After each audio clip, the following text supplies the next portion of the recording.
বেসন আর একটু চাল গুঁড়ি আমি চেলে নেব। প্রথমে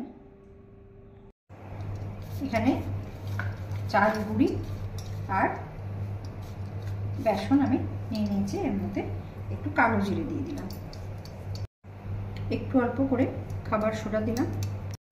ফুলকপিটা একটুখানি আমি জল গরম করে একটুখানি রেখে দেব।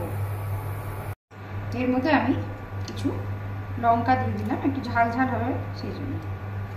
একটু হলুদ অল্প করে একটুখানি লঙ্কা গুঁড়ো দিয়ে দিলাম, পরিমাণ মতো লবণ দিলাম, গরম মশলা দিলাম, একটুখানি কসুরি মেথি দিলাম।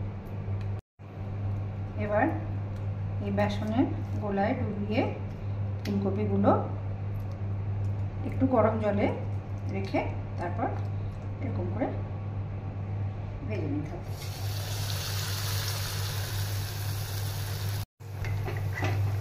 এক পিঠ ভাজা হয়ে গেছে, এবার উল্টে আর একটু ভেজে নেব। ফুলকপির পকোড়া আমার ভাজা হয়ে গেছে, এরকম করে ভেজে আমি এবার তুলে নেব। এইভাবে ফুলকপির পকোড়া বানিয়ে খেয়ে দেখবেন, যদি ভালো লাগে তাহলে like comment share must, subscribe করবেন চ্যানেলটাকে। ভালো থাকবেন সবাই, থ্যাংক ইউ।